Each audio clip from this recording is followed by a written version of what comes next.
Bueno, ya. Buenos días. Vamos a dar inicio entonces a la mesa 10, espacios geográficos. Vamos a comenzar entonces con Jimena N. Rodríguez.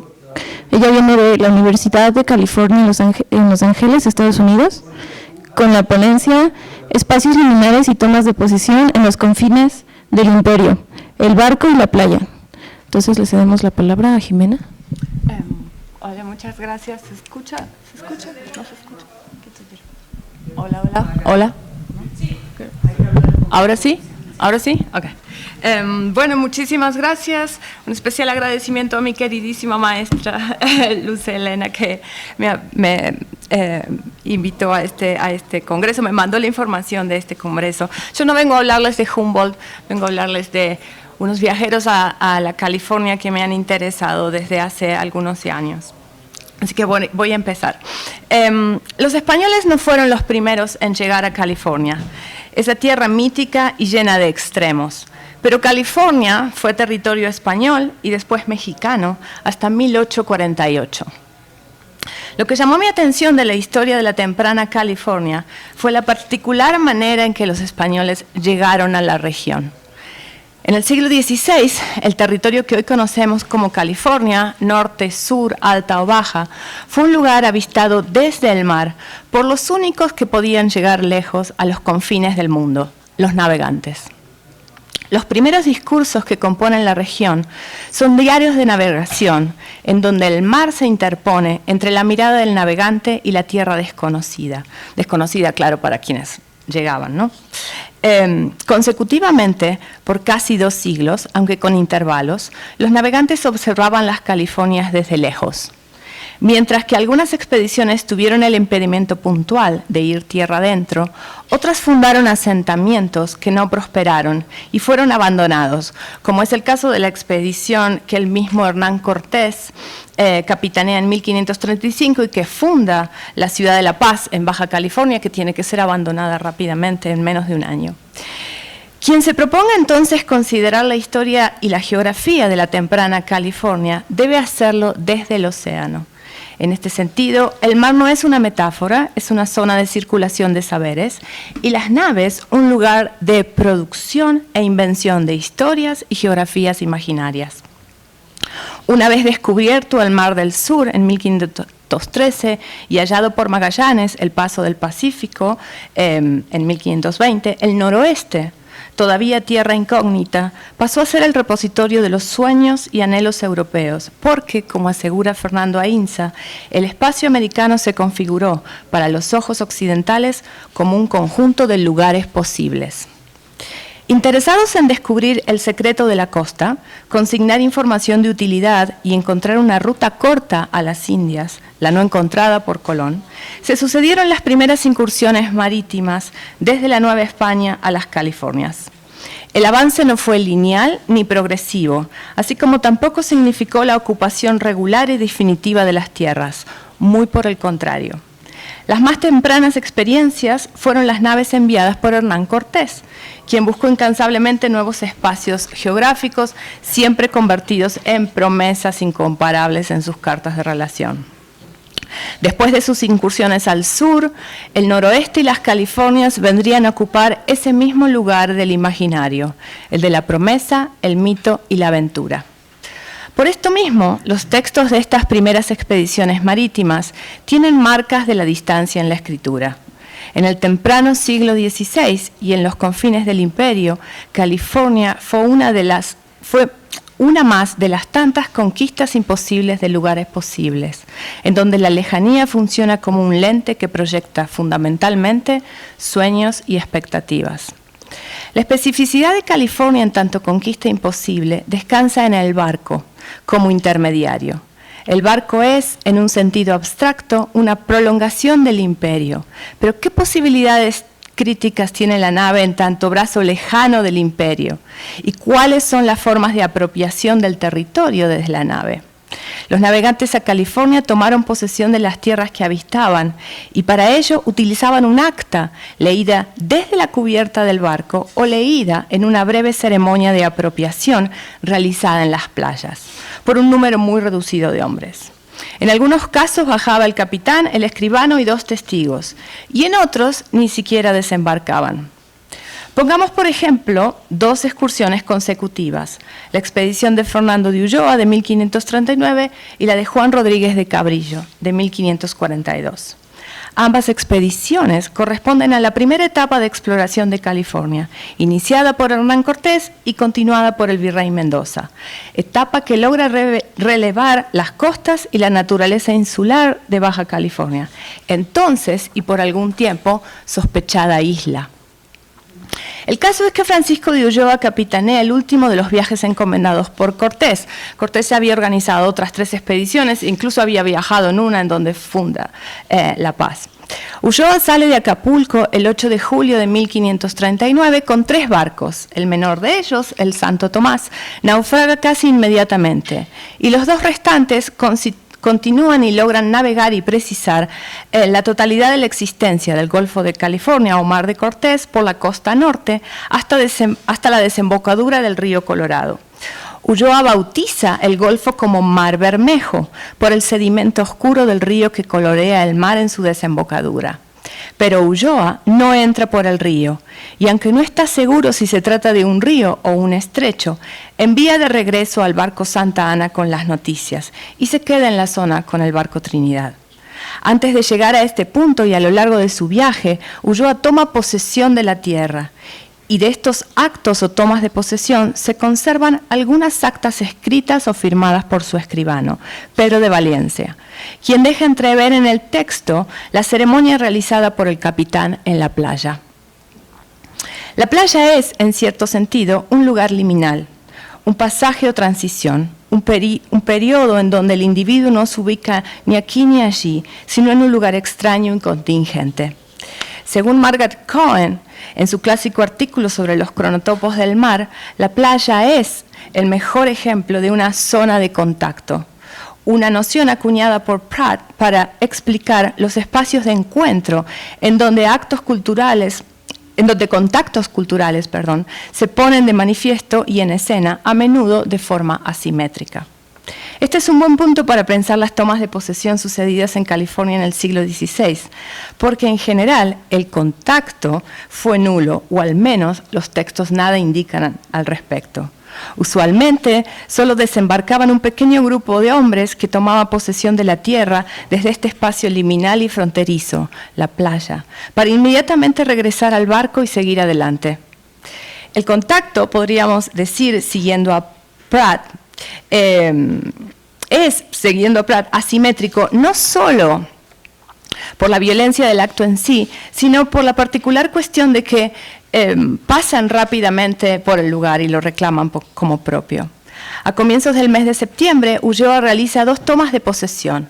La primera en las inmediaciones del río Fuente, en el actual estado mexicano de Sinaloa, señalado en el texto como río San Pedro, ahora se los voy a leer, y la segunda toma de posesión en el estado de Sonora, en el actual puerto de Guaymas, bautizado en el texto como Puerto de los Puertos, en la Bahía de la Posesión. Dice el escribano entonces: el muy magnífico señor Francisco de Ulloa, teniente de gobernador y capitán de esta armada por el ilustrísimo señor Marqués del Valle de Oaxaca, Cortés, tomó posesión en el puerto de los puertos, en la Bahía de la Posesión, que está a la altura de 29 grados y 2 tercios, actual y realmente. Poniendo mano en su espada, diciendo que si había alguna persona que se lo contradijese, estaba puesto para defender, cortando árboles con ella, arrancando piedras de una parte a otra y sacando el agua del mar y echándola en la tierra. Todo lo cual es seña de dicha posesión. Fin de la cita. Aunque el capitán esté puesto a defender su acción, el texto nada indica de la presencia de alguien que contradijera la voluntad de Ulloa. Antes bien, incluso parece que la ceremonia es realizada solo para el puñado de tripulantes en la costa y con los 2 barcos anclados a poca distancia del mar. No se trata de un acto efectivo de control del territorio, sino de una suerte de ceremonia para el público presente. Al respecto, el texto nada indica de la presencia de habitantes en el lugar, que por otro lado nunca fueron reconocidos como tales en el discurso colonialista. Pero tampoco podríamos indicar la presencia de otras naciones europeas con el potencial de disputar la posesión. El famoso corsario Francis Drake cruza el estrecho de Magallanes y entra al Pacífico recién en septiembre de 1578, entonces varios años después. No, la ceremonia de Ulloa es, decíamos, un acto performativo y un acto autorreferencial. El acto es casi una tautología, pero también podríamos pensarlo como una suerte de inestabilidad.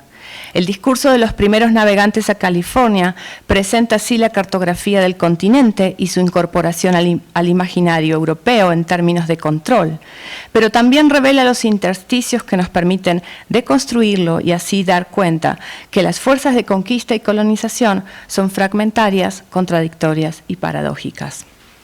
En este sentido, el escribano registra la latitud o el punto geográfico alcanzado, consignado en el texto como dato, información o referencia. Está en altura de 29 grados 2/3, dice, ¿no? Actual y realmente. Además, Ulloa corta árboles, mueve piedras de un lado a otro y toma agua del mar echándola a la tierra. El texto indica que, inmediatamente después, el navegante retorna a su nave y sigue su derrotero. De la toma de posición de Ulloa solo quedan un par de piedras fuera de lugar en la playa, algunas estelas en el mar y un texto o acta firmada por el escribano en el barco. El otro de los casos que quería compartir es incluso más extremo, ¿no? En cuanto a mi punto. La expedición de Juan Rodríguez de Cabrillo es el último de los viajes patrocinados por el virrey Mendoza en 1542. El caso es que Juan Rodríguez de Cabrillo tenía la misión de encontrar un paso marítimo que uniera los océanos. Los dos barcos, el San Salvador y el Victoria, llegan a la Alta California, se supone que llegan hasta la latitud 42, pasando San Francisco, pero no solo no encuentran el mitológico paso, sino que ni siquiera registran la bahía de San Francisco. Cabrillo tiene la misión de reconocer los litorales marítimos en estas latitudes sin apartarse de la costa. Dice sus instrucciones: habéis de ir siempre costeando la tierra y reconociéndola lo más cerca que fuere posible. En su caso, sus instrucciones precisaban además que no podía entrar tierra adentro, y la cito: y porque la voluntad de su majestad es reconocer y demarcar, no consintáis entrar tierra adentro, también dicen sus instrucciones. Esto nos dice que Cabrillo se mantiene siempre a la distancia de la costa, recorriendo los perfiles costeros, la manera en que corren las corrientes y soplan los vientos y recopilando dicha información. Porque Cabrillo no tenía permiso de ir tierra adentro, realiza tomas de posición sin siquiera desembarcar, es decir, desde la cubierta de su barco.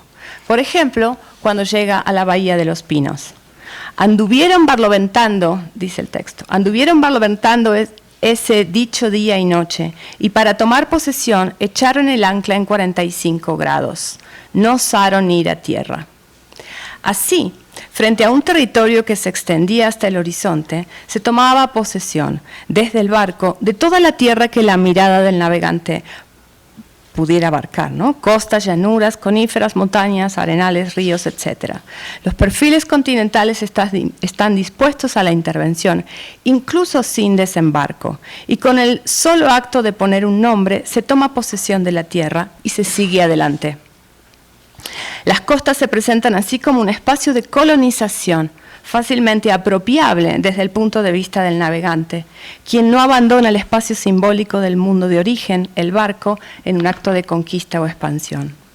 Lo que antecede a la mirada del navegante es, claro está, el sistema de organización, dominación, explotación y exclusión económica, social y política que se impone en América desde el siglo XV, el colonialismo. Reclaman las tierras avistadas desde sus naves por el solo hecho de haber llegado allí. Lo hacen en función del animus dominandi, una suerte de deseo de poder que se traduce como una voluntad de dar prioridad al propio interés sin tener en cuenta ninguna circunstancia. Esta voluntad de poder se sustenta en un derecho concedido previamente. tanto la mirada del navegante como su ceremonia de posesión estaban validados y fundados en la concesión que el Papa había dado a la corona española, el Tratado de Tordesillas de 1492. El alejamiento geográfico confiere al navegante la calidad de observador único, y el barco se configura como un satélite que permite la observación, el registro y la inscripción. El barco es así un punto de observación desde donde se inscribe el espacio en el dominio de lo familiar. Los exploradores a California navegaron océanos desconocidos para ellos y latitudes nunca alcanzadas por otros europeos en la época. Cuando reclaman los derechos españoles sobre el lugar y lo hacen cartografiando los contornos del continente, sobre todo lo hacen cartografiando los contornos del continente y efectuando tomas de posesión desde sus naves o en las playas. Tanto consignar la latitud como poner un nombre hispano al lugar operan en este sentido. Pero lo que quisiera destacar es que el navegante solo pasa, ¿sí? El expansionismo europeo y las exploraciones internas, los viajes desde México, para usar las palabras del Congreso, descansan en la nave o el barco, pero las posibilidades de la nave en tanto brazo lejano del imperio y sus formas de apropiación del territorio se configuran, cuando menos, como paradójicas. No solo no hubo una presencia estable en la zona hasta ya entrado el siglo XVII con las misiones jesuíticas, sino que las especulaciones sobre la insularidad de California y la infructuosa búsqueda de un estrecho que uniera los océanos permaneció hasta 1747, cuando Fernando VI tiene que emitir una cédula real para dar por terminada la controversia y asegurar que California no es una isla. Los textos de los primeros navegantes a la temprana California, con sus detalladas narraciones y las tomas de posesión en lugares liminares, son elementos entonces de un relato inestable, el del imperialismo y su sistema de dominación. Muchas gracias.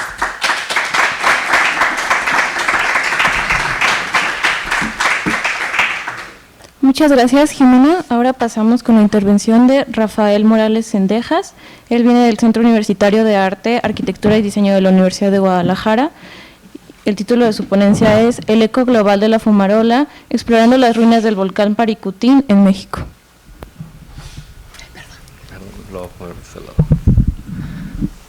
Buenos días.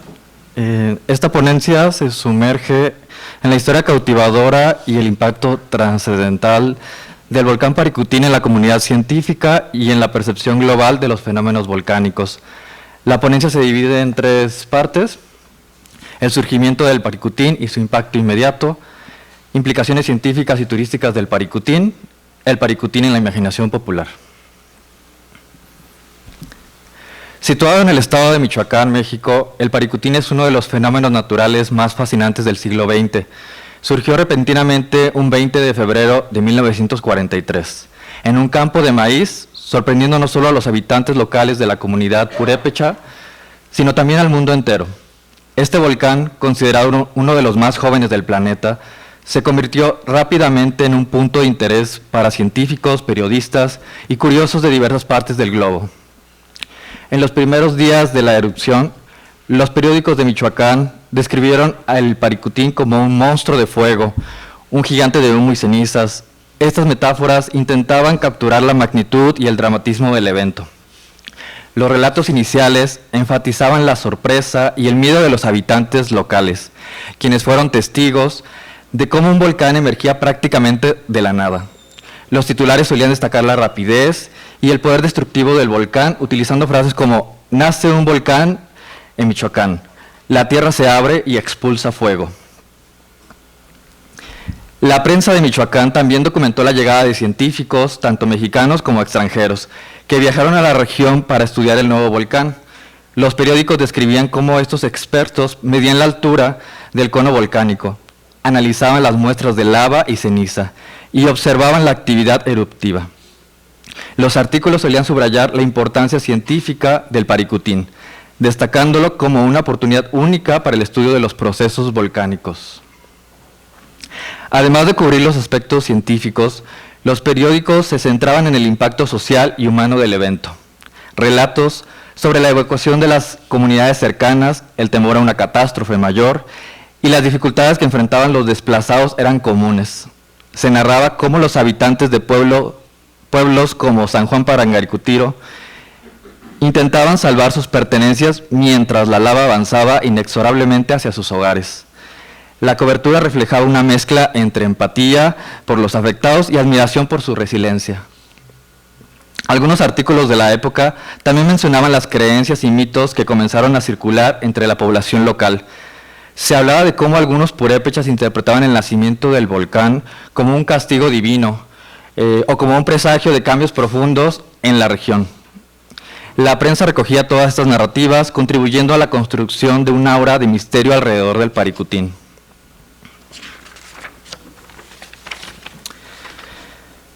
El nacimiento del volcán Paricutín fue una sorpresa para la comunidad local y para la comunidad científica mundial. En cuestión de horas, un simple campo de maíz se transformó en un paisaje volcánico activo, expulsando cenizas y lava que devastaron las comunidades purépechas circundantes. El asombro inicial que generó este evento atrajo a personas de todos los rincones del mundo, quienes llegaron para ser testigos de un fenómeno sin precedentes. Científicos y periodistas se desplegaron rápidamente en la zona para documentar y analizar este suceso. La velocidad con la que el volcán creció, llegando a alcanzar una altura de 410 metros en su primer año. Fue asombrosa, tan asombrosa como la magnitud de la devastación que provocó, llevando a la evacuación y eventual desplazamiento de varias comunidades. La meseta purépecha es una de las regiones típicas de Michoacán, tierra de volcanes, cultivos, pinares y paisajes inmensos, cuando la niebla levanta para agrandar las distancias. Zacán es uno de los pueblos añejos de esta meseta, donde la modernidad no ha irrumpido con su estrépito e indiferencia. De acuerdo con la enfermera de Zacán, Alicia Quintilia Morales Campos, quien nació en 1955 y conserva varios relatos en su memoria, abro cita, la troje servía para resguardar a las personas del volcán y los temblores. Cierro cita. La troje es una construcción de madera con la capacidad de ensamblarse y desensamblarse, como armaduras de sección rectangular. En vez de los rollizos que se obtienen directamente de los árboles, simplemente con quitarles las ramas y la corteza, según era la costumbre tradicional de la tierra. Esta capacidad hace que un habitante de la meseta purépecha pueda ser nómada en sus tierras, traspasar la vivienda a terceros o bien, al heredar la troje de sus padres o abuelos, llevarla a un mejor sitio, dignificarla. Usualmente tiene un tapanco para guardar cestos, granos y tiliches, así como un techo a dos aguas de madera o lámina. En palabras de su padre, don Salomón Morales Chávez, quien sí presenció la erupción volcánica, abro cita, de tanta ceniza que llovía de los cielos, el cultivo y el ganado se sepultaba y moría. Hubo mucha pérdida y se tuvieron que desplazar los habitantes de los pueblos. Cierro cita. Esta ceniza es grisácea oscura, aún se puede percibir al caminar en los alrededores del volcán. El calzado se hunde fácilmente, pareciera como un desierto o arena de playa. Sin embargo, hay flora que brota. Además de la ceniza, hay mucha roca volcánica, producto de lo que una vez fue lava, o bien las rocas que el mismo volcán arrojaba a varios kilómetros a la redonda. Esta roca ha adquirido múltiples usos para la comunidad purépecha. Se llegan a usar en temazcales, que son los vapores o saunas ancestrales, se pone al fuego y ya una vez situada dentro del temazcal se le arroja agua hirviendo y otras plantas medicinales. Otro uso de la roca volcánica es en la construcción moderna, ya sea para levantar sólidas bardas o para trazar caminos empedrados. Relata su madre, María Teresa Campos Ortiz, quien también presenció la erupción volcánica, abro cita, los temblores eran tan fuertes que nos teníamos que mover lejos para que no se sintieran tanto. Nos íbamos hasta Zamora, Michoacán. Cierro cita. La magnitud de los temblores asociados con la actividad del volcán Paricutín variaba, pero la mayoría de ellos eran de magnitud baja a moderada. La mayoría de estos sismos estuvieron en el rango de magnitud de 3 a 5 en la escala de Richter. Antes de la aparición del volcán, en febrero de 1943, la zona experimentó un aumento en la actividad sísmica con una serie de pequeños temblores que precedieron la erupción. Estos temblores iniciales eran relativamente leves, pero lo suficientemente fuertes como para ser percibidos por la población local. Durante los años de erupción activa, continuaron ocurriendo sismos asociados con el movimiento del magma. Estos temblores fluctuaron en magnitud, con algunos de ellos alcanzando hasta los 4.5 a 5.0 escala Richter. Aunque estos sismos no causaron grandes daños, fueron lo suficientemente fuertes como para que las comunidades cercanas percibieran peligro y evacuaran las áreas afectadas. Estos fragmentos de anécdotas y registros nos revelan que la migración tuvo eco en Michoacán. Hubo una constante necesidad de proteger como familias y comunidad a sí mismos, una transformación de la vida al cambiar de espacios geográficos. Implicaciones científicas y turísticas del Paricutín. El Paricutín no solo sorprendió al mundo por su súbita aparición, sino que también brindó una oportunidad invaluable para el estudio de los procesos volcánicos. Los científicos que acudieron al sitio pudieron observar el ciclo completo de vida de un volcán, desde su nacimiento hasta su inactividad, lo que contribuyó significativamente al avance de la volcanología y la geología. Este volcán monogenético permitió a los geólogos estudiar de primera mano los procesos eruptivos, la formación de conos de ceniza y la dinámica de la lava basáltica. Los esfuerzos por conservar las ruinas volcánicas y su entorno natural han sido cruciales para mantener este sitio como un punto de referencia para la investigación y el turismo, lo que han contribuido al desarrollo de la economía local. La tierra volcánica es rica en minerales esenciales como magnesio, calcio, potasio y hierro. Estos minerales provienen del material piroclástico y de la lava enfriada y erosionada. A medida que estos materiales se descomponen, liberan más nutrientes que son vitales para el crecimiento de las plantas. Esta riqueza mineral es una de las razones por las que las tierras volcánicas son tan fértiles. El suelo volcánico tiende a ser de textura arenosa o franca, lo que significa que tiene una buena capacidad de drenaje y aireación. Esta estructura permite que el agua se filtre fácilmente, evitando el encharcamiento, pero también retiene humedad lo suficiente para que las plantas puedan acceder a ella. Además, la porosidad del suelo facilita el desarrollo de raíces profundas y saludables. En la diapositiva podemos ver fotografías de la región de Angahuan, que pues está cercana al volcán Paricutín, donde los agricultores han aprovechado estas propiedades para cultivar maíz, frijol y otros cultivos tradicionales. Recientemente, pues el oro verde, aguacate. La fertilidad de la tierra volcánica ha permitido a las comunidades purépechas mantener una agricultura, entre comillas, sostenible. A pesar de los desafíos ambientales, además, el uso de técnicas agrícolas tradicionales combinadas con los beneficios naturales del suelo volcánico. Esto ha resultado en una producción agrícola que es respetuosa con el medio ambiente y que preserva la biodiversidad local. Angahuan es conocida por su población indígena, que ha mantenido vivas muchas de sus tradiciones y su lengua a lo largo de los siglos. Además, este lugar se ha convertido en un destino turístico importante, debido a su proximidad al volcán y a las ruinas de San Juan Parangaricutiro, la iglesia que fue parcialmente sepultada por la lava del Paricutín. Por mucho, una de las imágenes más emblemáticas del Paricutín es esta iglesia. Cuando el volcán hizo erupción, la lava cubrió casi toda la comunidad de San Juan, pero la iglesia resistió, con la torre y el altar mayor aún visibles sobre la roca solidificada. Este sitio se ha convertido en un lugar de peregrinación y un recordatorio del poder destructivo de los fenómenos naturales. Angahuan y el volcán Paricutín están profundamente entrelazados en la historia y la cultura de la región. A través de su resiliencia y adaptación, la comunidad de Angahuan ha transformado una catástrofe natural en una oportunidad para preservar su cultura y compartir su historia con el mundo. En esta diapositiva podemos ver algunas imágenes de cómo se llega al volcán. Puede ser a caballo, puede ser a pie o puede ser con vehículo, porque hay algunos estacionamientos también ya hoy día pues cercanos al pie del volcán, ¿no?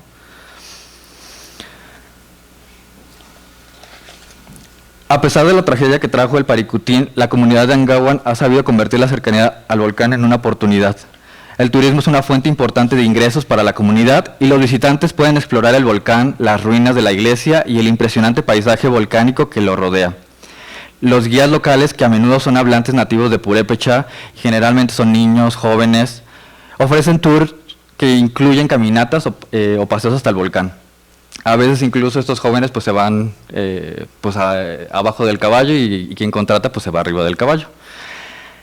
Además, los turistas tienen la oportunidad de conocer más sobre la cultura purépecha a través de artesanías locales, como textiles y tallados en madera, y de las festividades tradicionales que se celebran en Angahuan. El Paricutín en la imaginación popular. La erupción del Paricutín ha sido representada en murales, novelas, películas y sigue siendo un tema de gran interés en la narrativa mexicana. Recientemente se celebraron sus 80 años con un congreso en febrero de 2023 en la ciudad de Morelia, la capital de Michoacán. El volcán no solo es un testimonio de la fuerza de la naturaleza, sino también representa la resiliencia de todas estas comunidades purépechas que se vieron afectadas con su furia. La fascinación por el Paricutín persiste hasta el día de hoy, siendo una fuente inagotable de inspiración para artistas y escritores. Algunos ejemplos son Vicente Rojo, Alfredo Salce, Gerardo Murillo, Siqueiros, Orozco, Pablo O'Higgins, Diego Rivera, y también artistas mujeres como Tina Modotti, María Izquierdo, Frida Kahlo, y más contemporáneas, pues por ejemplo en Puerto Vallarta, Irerito Pete, y demás, ¿no? Si bien la vulcanología es una ciencia de la observación, mientras más se acerca uno, más ve uno. Un volcán activo es peligroso. Todo lo que se ha estudiado de ellos los vuelve únicos. Realmente vivimos al ritmo de la Tierra y hacemos lo que ella decide. El volcanólogo Maurice Krafft una vez escribió, abro cita, tal vez se necesite cierta filosofía en la vida para acercarse a estos monstruos volcánicos. La mía es elemental. Prefiero una vida corta e intensa a una larga y monótona. Una existencia kamikaze entre la belleza volcánica. Cierro cita. En la metafísica, los volcanes pueden ser considerados como una manifestación del poder y la dinámica de la naturaleza. Los filósofos que estudian la relación entre el ser humano y el mundo natural pueden ver los volcanes como símbolos de la fuerza elemental y de los procesos profundos e incontrolables que operan en la naturaleza. Desde esta perspectiva, un volcán podría representar el poder subyacente de la Tierra, que actúa independientemente de la voluntad humana y que a menudo desafía nuestra comprensión y control. La filosofía de la naturaleza se ocupa de cómo entendemos y nos relacionamos con el mundo natural. Los volcanes en este contexto pueden ser vistos como una fuerza natural que desafía el antropocentrismo, recordándonos que la naturaleza opera bajo sus propias leyes y ritmos. Pensadores como Heráclito, con su famosa frase "todo fluye", podrían encontrar en los volcanes un ejemplo tangible del constante cambio y transformación que caracteriza la realidad. Aquí en esta diapositiva añado un poquito más a lo del turismo. Tiene tanto impacto global el Paricutín que incluso se ha replicado el Camino de Santiago en Michoacán, se han hecho rutas, si de por sí son varias rutas en España, pues también se ha incluido, además de la ruta Tatabasco o Don Vasco en Michoacán, pues ha habido varios tours de jóvenes internacionales intentando hacer, replicar el Camino de Santiago, ¿no? Aquí hay algunas fotos justamente de jóvenes internacionales, de España, de Italia, de China, de varios países. Desde una perspectiva existencial, los volcanes podrían ser interpretados como símbolos de la imprevisibilidad y la contingencia de la existencia humana. Jean-Paul Sartre y otros filósofos existencialistas consideraban que la vida está llena de eventos inesperados y que el ser humano debe enfrentarse a la absurdidad y al sinsentido del mundo. Un volcán con una capacidad de destruir vidas y cambiar paisajes en un instante podría representar la fragilidad de la existencia humana y la inevitabilidad de enfrentarse a fuerzas que están más allá de nuestro control. Aquí nuevamente en esta diapositiva les muestro algunos flyers de cómo promocionan los paquetes turísticos. Realmente es algo muy económico, 850 pesos mexicanos, 727 pesos mexicanos, ida y vuelta. Y hago esta promoción pues porque yo soy de Michoacán y porque si no han visitado un volcán y si están en México, pues les recomiendo que vayan. Y sobre todo que sí vayan con un guía local, porque pues sí hay personas que han intentado pues ir por su cuenta y se han perdido en el intento, ¿no? Finalmente, más que conclusiones, cierro con algunas reflexiones. El volcán Paricutín es un fenómeno que trasciende el ámbito científico, abarcando también la cultura y la identidad de las comunidades locales y del país en su conjunto. Este volcán ha dejado una marca indeleble en la historia de la volcanología y continúa cautivando a aquellos que se acercan a su historia, a través de la exploración de sus implicaciones científicas y su impacto cultural. Podemos comprender mejor cómo este evento ha moldeado no solo el paisaje físico, sino también el imaginario colectivo de México. Los periódicos de Michoacán, en 1943, describían al volcán Paricutín con un tono de asombro y urgencia, destacando tanto la espectacularidad del fenómeno natural como el impacto profundo que tuvo en la vida de las comunidades locales. Las descripciones eran vívidas y emotivas, reflejando la mezcla de miedo, curiosidad y fascinación que este evento provocó en la región. Aunque la filosofía no se centra exclusivamente en los volcanes, estos fenómenos naturales pueden ser analizados desde diversas perspectivas filosóficas. Los volcanes nos invitan a reflexionar sobre el poder de la naturaleza, la fragilidad humana, la estética de lo sublime y nuestras responsabilidades éticas hacia el mundo que habitamos y recorremos en cada viaje. Aunque Humboldt no viajó a Michoacán, tuvo una gran influencia en la ciencia y exploración de México, y sus escritos inspiraron a muchos exploradores y científicos posteriores que sí estudiaron esta región. Entonces ahí ya nada más les comento de esta diapositiva. Bueno, también se han hecho videos musicales, películas, como lo mencioné, y particularmente, bueno, este es un refrán, no sé si ya lo conocían, pero pues sería un buen ejercicio para, sobre todo para los que van a hablar en las siguientes mesas, pues que destraben la lengua, tratando de leer esto de manera rápida, ¿no? Hago el intento. El volcán de Parangaricutirimícoro lo quieren desparangaricutirimizar. El que lo logre desparangaricutirimizar, un gran desparangaricutirimizador será. Y como ven, también no pudo.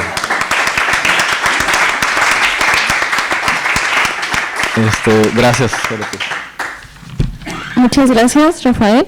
Bueno, estábamos esperando a Alejandra Soria, pero si no es así, podemos empezar entonces con dar paso a las preguntas. Si alguien tiene alguna pregunta. Sí, acá.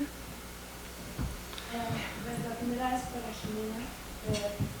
¿Conoces los escritos del doctor Iván Valdés Pufno? Él es experto en historia naval del siglo XVI y XVII. Y algo que me con su obra y me llamó la atención, que es maravilloso, me gustó muchísimo tu ponencia, pero quería preguntar si tienes documentación visual, ¿sabes? De imágenes, si has analizado las imágenes, si hay un registro, porque él a veces habla de eso, ¿no? Entonces, como no lo mencionaste, eso pues es una pregunta, ¿no? Y la otra es sobre la obra del doctorado, ¿no? El libro tiene una serie fantástica, si la conoces, ¿no? Lo cita por ahí, ¿no? Pero me llamó mucho la atención, tienes esa parte y veo cómo va evolucionando. Si tú conoces esas digamos, en vivo, si has visto esa serie, que es maravillosa, ¿no? Okay. Te agradezco tu pregunta. Mira, yo he trabajado fundamentalmente con los primeros diarios de navegación a California, y pues de esos primeros diarios, la primera mitad y mediados del siglo XVI, pues no hay imágenes como las conocemos en el mundo moderno. De las primeras expediciones de Hernán Cortés, se supone que hay un mapa donde se hay un mapa donde se comienza a delinear California, pero en esta época es el único elemento, podemos decir. Solamente este mapa que corresponde. No, en los diarios de navegación a California hay algunas imágenes muy poquitas, pero fundamentalmente estaban interesados en consignar datos de la navegación en sí, la manera en que corren las corrientes, la manera en que soplan los vientos, cómo son las costas y, por supuesto, consignada la latitud hasta donde habían llegado, ¿sí? Las imágenes, Ulloa tiene algunos dibujitos, pero hay un mapa que se muestra. Los demás mapas sobre California son posteriores, no de esta primera etapa. Exactamente, sí, cartografía. Y es una cartografía textual, ¿no? Se anotan los datos puntuales, ¿sí? No tanto como visual en ese sentido.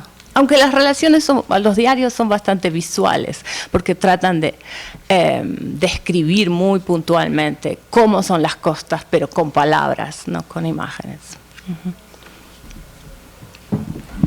Nunca te doy el micrófono. No. Yo nada más quisiera añadir en la cuestión de la parte visual. Sí, justamente he visto la obra de Gerardo Murillo, Doctor Atel, en vivo.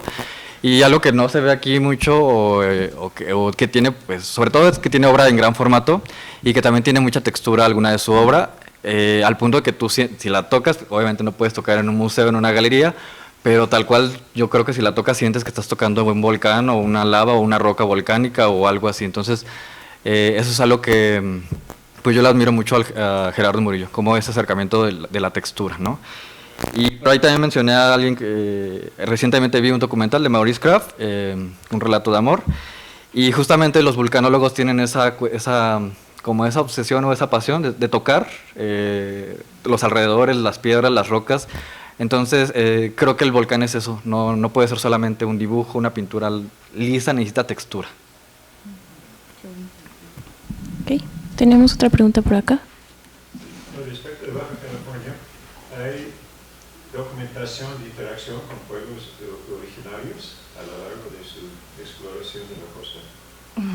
Sí, Ulloa hace algunos comentarios y un navegante que no mencioné aquí, Hernando de Alarcón, Ulloa logra navegar la totalidad del Golfo de California, Mar de Cortés, entonces, pero llega a la desembocadura del río Colorado y él no sabe, lo dice en su diario de navegación, no sabe exactamente si es un río o un paso. Los españoles estaban buscando insistentemente el paso no encontrado por Colón, ¿no?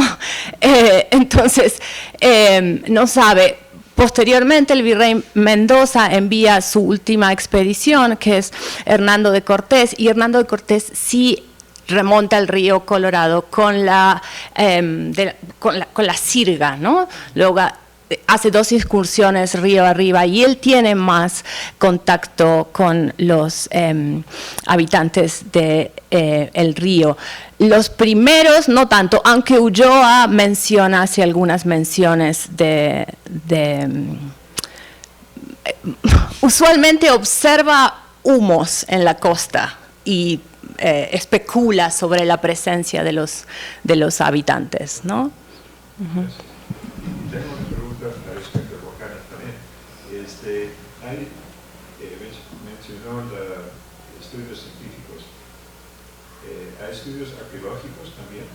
¿O no? Porque yo he colaborado en Guatemala en un sitio arqueológico lleno de ceniza.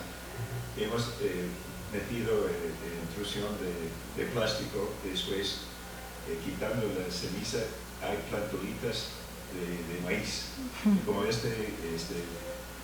en un campo de maíz, no sé si los arqueólogos han intentado recrear la milpa plástico que ocurrió en este momento.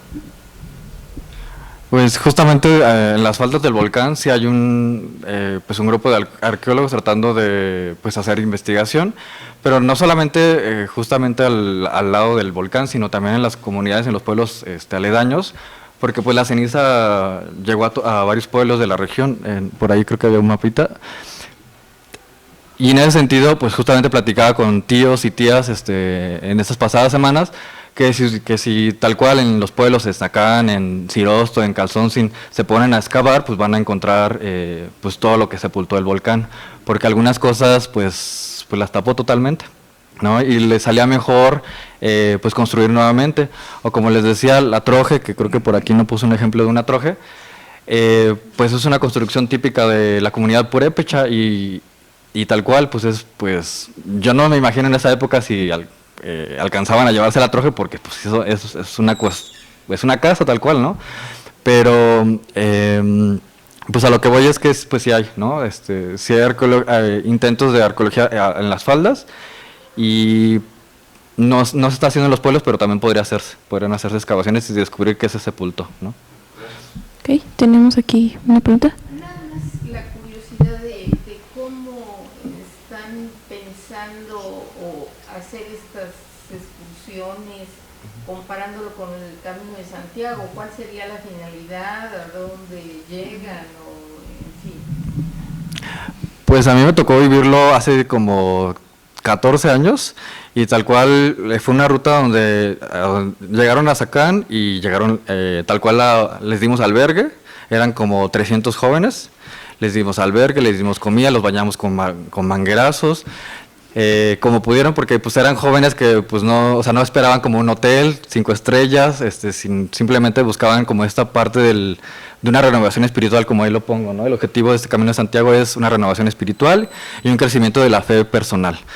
Entonces, en ese sentido, yo creo que pues vienen con esa inquietud explorativa y pues venían, pues así como estas fotos, yo también ya estaba ahí siguiéndolos y fue muy bonito porque al final fue un encuentro como intercultural al final, ¿no? Porque al final comían lo que se preparaba en pues corundas, churipo, y esta ruta yo no sé si estuve buscando justamente en páginas de internet y lo que vi es que hay como paquetes, o sea, porque son muchas rutas y que hay varias agencias que lo promueven.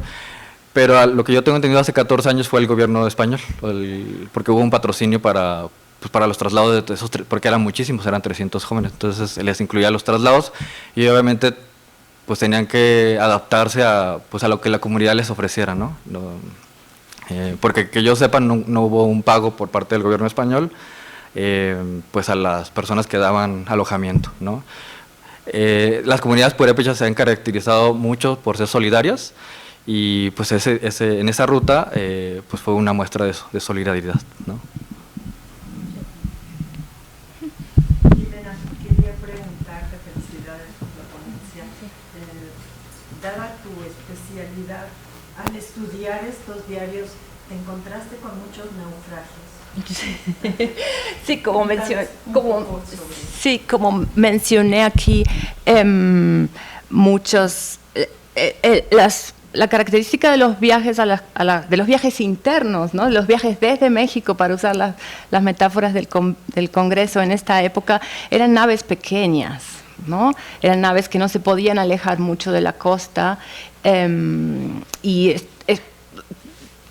costeaban, subían lo más posible. Hay muchas referencias a las inclemencias del tiempo, hay muchas referencias, no sabían cómo corrían las corrientes, literalmente eran viajes de descubrimientos en ese sentido, no sabían cómo corrían las corrientes, no sabían cómo corrían los vientos, por eso tomaban tanta información.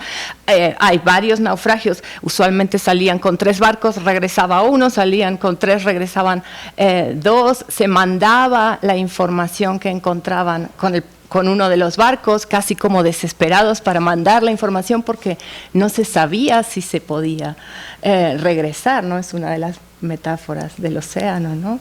La vuelta siempre es dudosa, por decirlo de alguna manera, ¿no? Y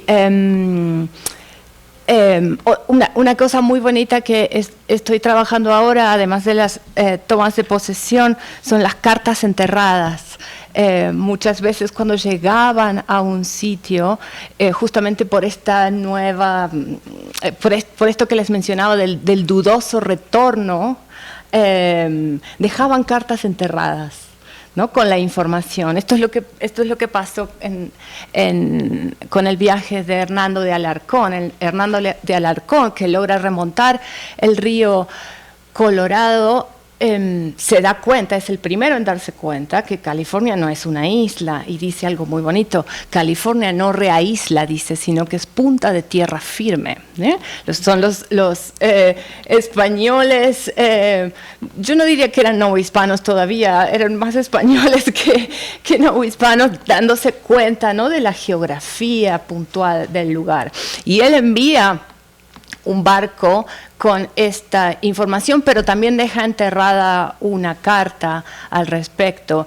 Y bueno, lo paradójico, que son las cosas que me interesan a mí en términos con la conversación con el discurso o con el sistema de dominación e imperialismo, es que California siguió siendo isla por casi un siglo más, ¿no? Por la política del sigilio, de la corona española, etcétera, etcétera. California apareció y desapareció isla hasta 1700 largos, ¿no? Entonces, sí hubo muchos naufragios. Y otra cosa muy bonita de las relaciones a California es todos los navegantes dan cuenta de la neblina, ¿no? La neblina es como una suerte de manto que impide la mirada e impide saber exactamente lo que hay en esa tierra, ¿no? El día de hoy, California, en Los Ángeles, donde yo vivo, muchas mañanas amanecemos con mucha neblina, ¿no? Es parte de la geografía de la naturaleza de la época, ¿no? Y bueno, pues la neblina genera muchos problemas en la navegación, ¿no? Y en términos de naufragios, de no ver la costa, de no ver las piedras, de no ver que hay adelante, etcétera, etcétera, ¿no? Pero eran barcos verdaderamente pequeños y sufrieron mucho las inclemencias del mar. Yo quisiera agregar una cosa a la interesante exposición de la doctora Rodríguez. En un momento parece ser que en esa interpretación de la toma de posesión, moviendo piedras, cortando árboles, hubiese una especie de lectura no tuya, sino como de ingenuidad. Dice, ¿qué forma de tomar posesión es esta?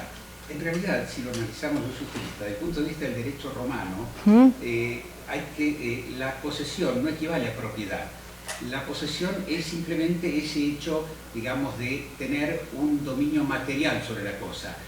Poner el pie, arrancar un árbol o hacer un cerco, pero para que exista la coherencia del dominio, dominio significa también propiedad en derecho, tiene que haber una norma jurídica que lo ampare. Y en este caso eran coherentes los españoles, porque tenían una bula papal y tenían las órdenes del rey que le daban juridicidad a ese evento. O sea, no es tan ingenua.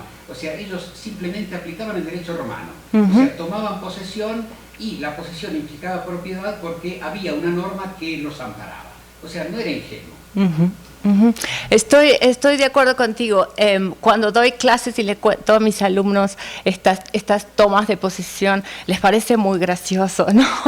Y se ríen. Y hay que explicar justamente que están amparados en el derecho romano. Es cuando llegaban a una casa en la Nueva España, tiempo después, cuando un virrey llegaba a la nueva casa, caminaba por la casa y abría las ventanas como acto performativo de esa toma de posesión, ¿no? Que, como bien dices, viene desde las partidas, ¿no? Tiene que haber una norma que la ampare, no queda solo con la posesión, que cualquiera puede contrastar con otra posesión.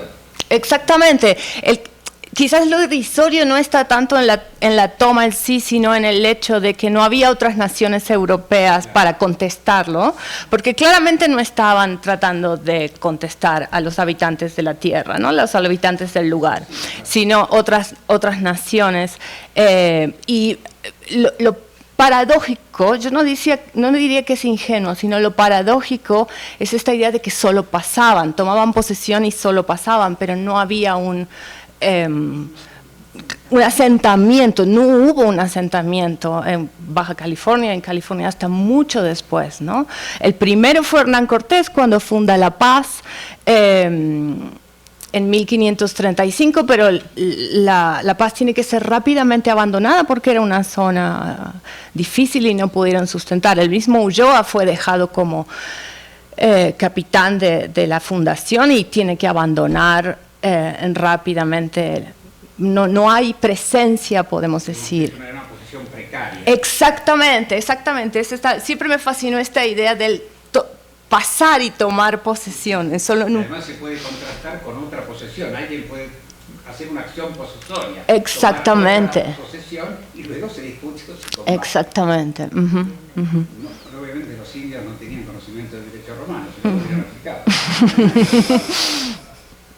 Bueno, nos quedan 9 minutos, entonces tenemos tiempo para una pregunta más. Ajá. Sí, buenos días. Excelentes exposiciones.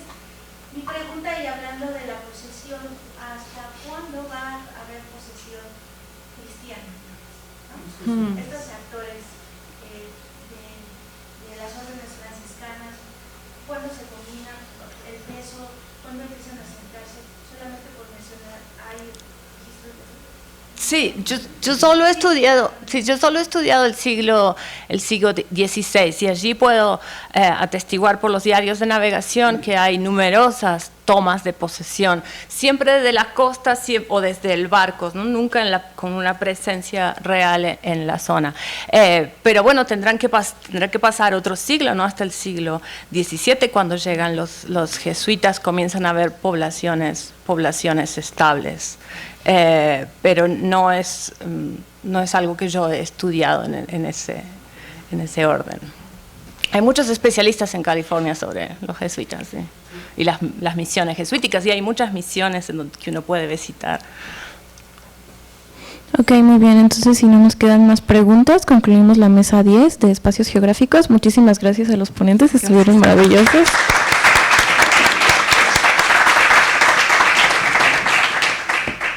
Bueno, bienvenidos a la mesa número 11, que tiene como título Por los caminos de México.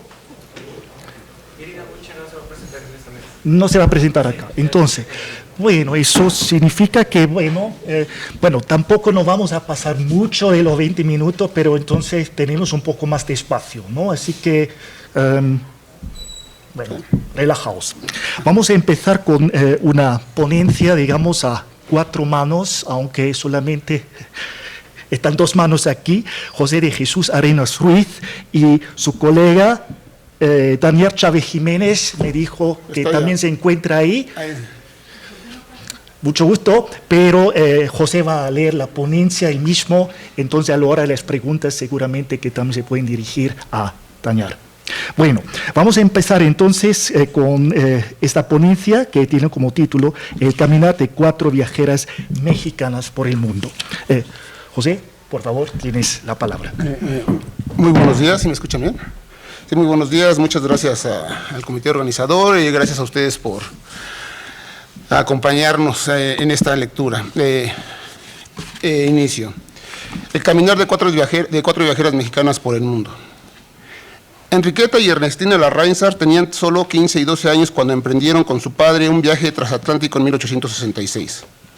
Se trata de 2 jóvenes que nacen dentro del seno de una familia acomodada y profundamente católica, siendo la 4ª y la 5ª hijas del matrimonio construido por Manuel Larrainzar Piñeiro, 1809-1884, quien se casó con la guatemalteca Manuela Córdoba, que nació en la Ciudad de México el 5 de julio de 1851, quien se casó con la guatemalteca. Enriqueta nació en la Ciudad de México Enriqueta nació en la Ciudad de México el 5 de julio de 1851 y Ernestina en Roma el 23 de octubre de 1854, donde su padre era ministro plenipotenciario de la República Mexicana ante la Santa Sede. El ambiente cristiano en el que se educan marcará sus vidas y en 1885, ya siendo adultas, fundarán la Congregación de las Hijas del Calvario, a la que dedicarán sus días. Su padre, Manuel Larrainzar, era un abogado chapaneco que ejercía la escritura por vocación, así como era también diplomático al servicio de la República. Muchos años después de su viaje, ya siendo adultas, las 2 hermanas se darán la tarea de recordar su periplo y dejarán constancia escrita de su viaje en 4 volúmenes. Los 3 primeros publicados por la tipografía literaria de Filomeno Mata en 1880 y Filomeno Mata Impresores en 1881. El último volumen fue publicado por la imprenta de M. Atiaceran en 1882. Si bien viajan a varias partes de Europa, se instalan en Rusia, a donde estaba asignado su padre como diplomático. El viaje lo realiza con su hermana Elena, así como con su aya, una tía con su cónyuge, y ambos padres. Se trata de una travesía extremadamente larga, pues, cito, las hermanas Larraizar estuvieron ausentes de México durante 8 años y recorrieron en ellos distintos puntos de América y Europa. Estudiaron la situación geográfica y la historia de países como Cuba, Estados Unidos, Inglaterra, Francia, Bélgica, Polonia, fin de la cita. Y en el tercer volumen escriben sobre su visita a Estrasburgo, Francia, pero se enfocan más en su estancia en San Petersburgo, Rusia. Es posible que este viaje represente una de las travesías más largas que realizados por connacionales en cuanto al tiempo se refiere. Y si bien no son las viajeras mexicanas más jóvenes que cruzaron el Atlántico Norte, sí son las únicas adolescentes que, si bien su narración procede de la madurez, dejaron constancia de esa travesía de juventud de forma escrita. También es cierto que durante su periplo viajan a expensas de la voluntad y de las responsabilidades que tenían encomendadas a su padre, pero dedican parte de su tiempo a guardar registro de lugares visitados. No siempre saben a dónde se dirigen y, por supuesto, no tienen ni voz ni voto para elegir los lugares que desean conocer, ni su edad ni su sexo se los permite, pero sí tienen el suficiente tiempo libre para registrar a través de distintas figuras retóricas los lugares y los ambientes que conocen. Tienen el tiempo, pero también el recurso y la formación para hacerlo. Además, dejan en claro que conocen los tópicos de los relatos de viajes, como lo demuestra su particular escritura. La cito. ¿Cómo no hablar al lector de nuestro regreso a la patria cuando él fue por tanto tiempo nuestro sueño dorado y la más acariciada de nuestras ilusiones? No, lo repetimos, creeríamos incompleto nuestro trabajo si hubiéramos omitido una parte tan notable de nuestro viaje. Por otra parte, faltaríamos al compromiso que contrajimos con nuestros suscriptores en el prólogo de esta obra, ofreciéndoles escribir todo lo más posible que nos ocurrió y vivimos en nuestro largo viaje, desde nuestra salida de México hasta nuestro regreso a él. Todas estas consideraciones nos han decidido a publicar en este último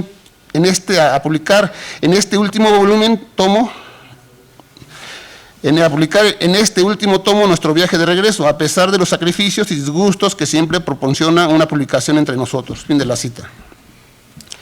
Gracias a su formación escolar e intelectual, logran una escritura con estructura y con solidez. Si bien es cierto que su deambular por las ciudades corresponde más al caminar como un acto de locomoción mecánica que como un ejercicio espiritual, dada su corta edad, tienen plena conciencia de la experiencia que están experimentando. Su estatus las lleva a distintos lugares públicos como el teatro, que podemos considerar como la vitrina cultural de la época, pero también conocen las plazas públicas, los hoteles, los restaurantes y los museos de las ciudades que visitan. Cabe destacar que más adelante su relato será galardonado por el Departamento de Artes Liberales de Chicago, cuando en esta ciudad se lleva a cabo la Exposición Universal de 1893, la primera exposición celebrada fuera de Europa, y su nombre aparecerá junto a la de poetas como María Santaella, Esther Tapia de Castellanos, Consuelo Fenocchio, y escritores como Ireneo Paz, Arturo Paz, José Pen Contreras, Juan de Dios Pesa o Antonio García Cubas. Artistas que también recibieron el galardón que otorgaba el Departamento de Artes Liberales de Chicago. Esta es una nota de La Voz de México de ese año. En todas las latitudes, los medios impresos fueron esenciales en el desarrollo de la construcción del caminar de hombres y mujeres. Su experiencia se da a conocer en ocasiones de manera inmediata cuando son periodistas, o bien sus relatos son publicados como libros años más tarde de su viaje, y en ocasiones por entregas en la prensa. En el caso de las hermanas Larraizar, estas escribieron 172 capítulos para 4 tomos de su viaje, y lo hicieron a través de 2 diarios mexicanos, El Siglo XIX y El Libre Sufragio, que fueron los medios que se interesaron en el periplo de las hermanas. Cabe destacar que ambas fueron testigos de uno de los fenómenos más importantes del siglo, la inauguración de la primera exposición universal en Londres, llevada a cabo en 1851, sobre la que recuerdan, la cito. Las exposiciones universales son en la época en que vivimos una necesidad y forman parte al mismo tiempo de ese vasto progreso económico a que pertenecen las vías férreas, el telégrafo, el vapor, la electricidad y todos los grandes trabajos públicos. Ellos nos muestran claramente el estado de adelanto o atraso en que se hallan las naciones, aumentan por siguiente el adelanto de los pueblos, sirven de estímulo a los descubrimientos de las ciencias y de la industria, y recompensan el ingenio, el mérito y el trabajo, lo cual da pábulo naturalmente al bienestar e impulsa la ilustración, da estímulo a la industria y abre ancho campo a la civilización y al progreso. Fin de la cita.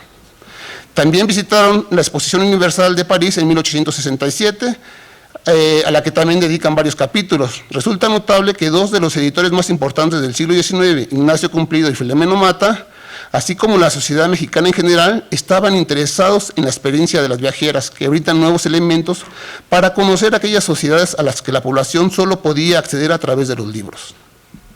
Su experiencia, si bien estuvo acotada a causa de su corta edad y de su sexo, es uno de los primeros testimonios que mujeres mexicanas realizan sobre sus viajes. Años más tarde, entre 1870 y 1872, Isabel Pesado de la Llave de Mier, 1832-1913, realiza un viaje similar al de las hermanas Reinsar por el viejo continente. También es una mujer que profesa la religión católica y su andar por el mundo forma parte de un proceso de sanación por la pérdida de su hijo.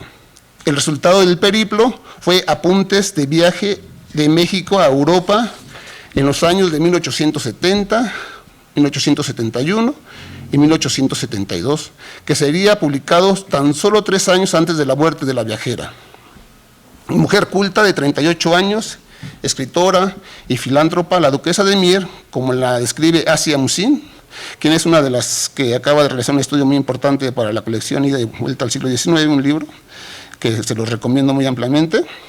No solo fue silenciada en el panorama literario mexicano, sino también sufrió las consecuencias del confinamiento masculino que caracterizó a todo el siglo XIX. Prueba de ello podemos encontrarla en las notas de su viaje, detalles acerca de las costumbres y del acto de caminar en las que la escritora viajera consigna su experiencia. Isabel Pesado de Mier sufre la condición de la mujer que sigue obligada a observar el mundo desde el encierro, pues ella misma se queja de que no puede trasladarse sola a visitar a sus conocidos durante su estancia en Europa.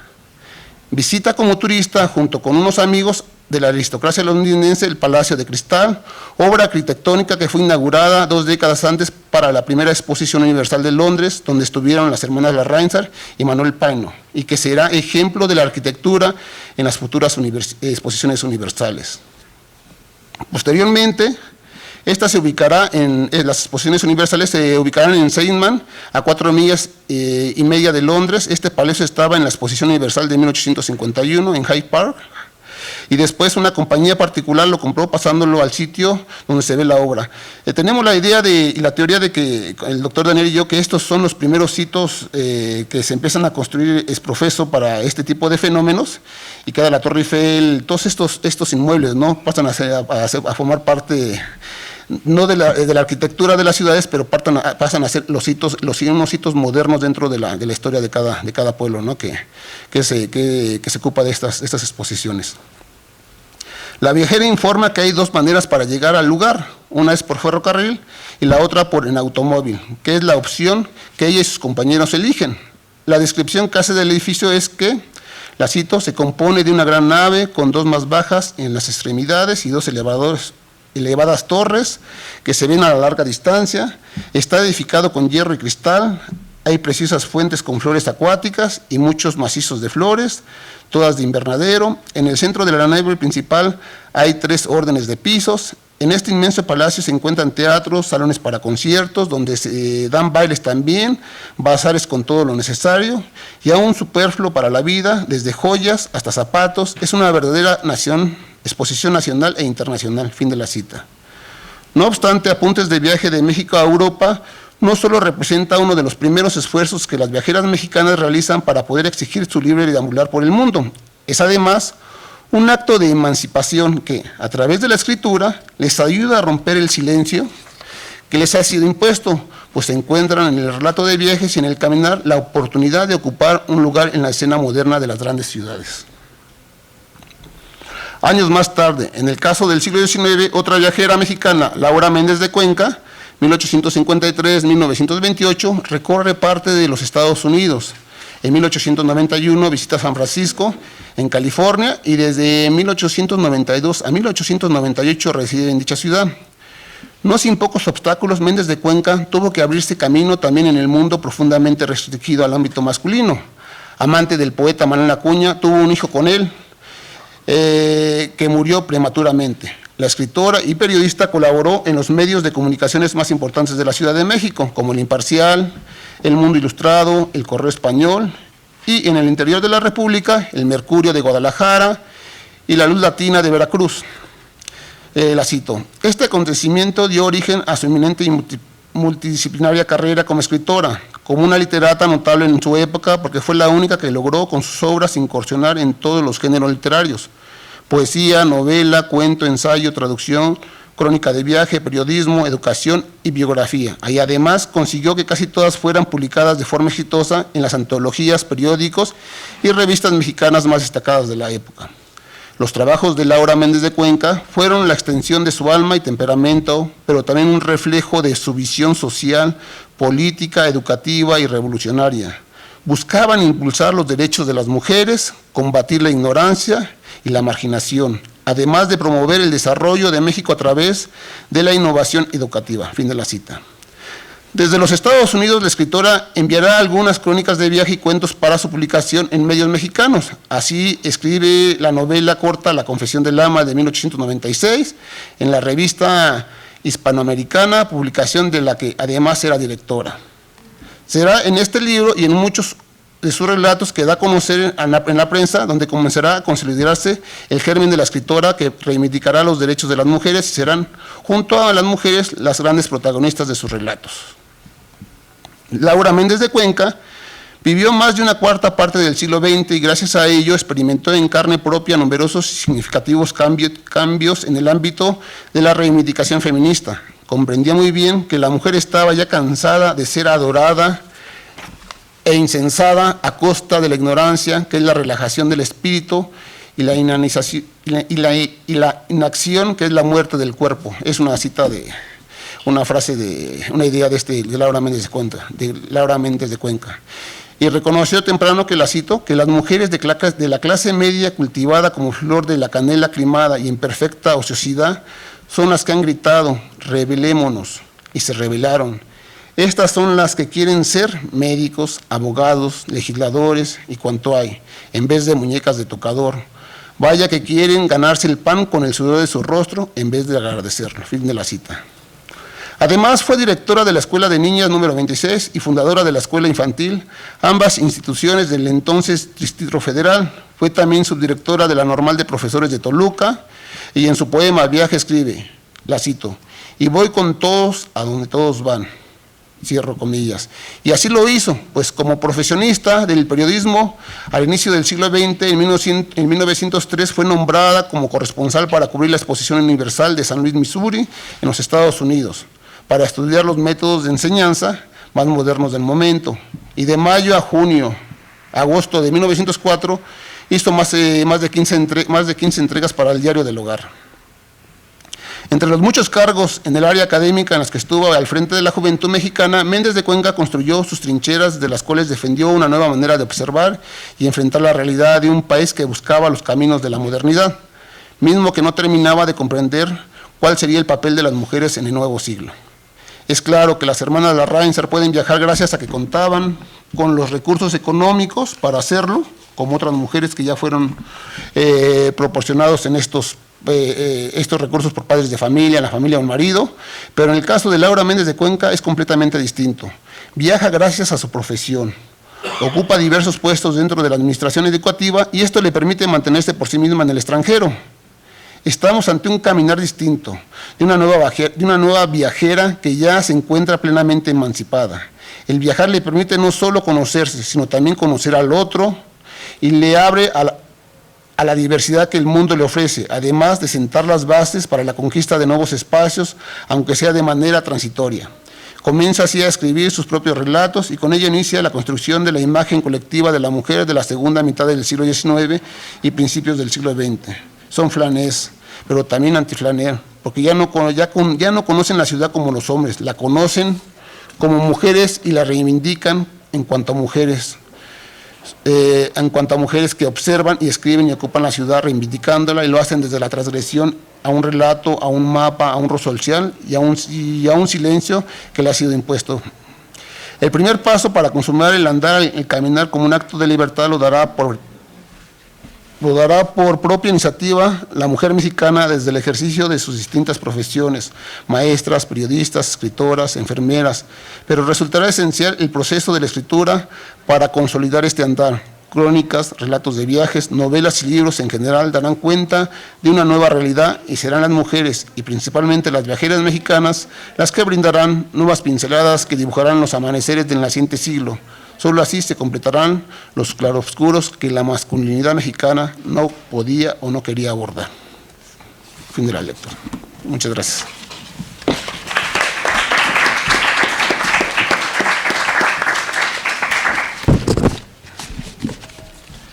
Bueno, muchas gracias, José. Claro, aquí tenemos mucho tiempo. No has utilizado ni siquiera los 20 minutos, así que, bueno, con calma, vamos a repartir un poco de agua acá.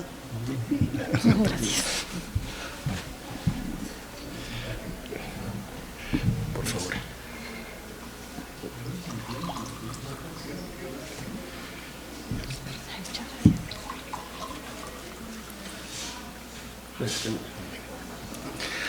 Entonces, vamos a continuar con la segunda y, según parece, última ponencia de esta mesa 11.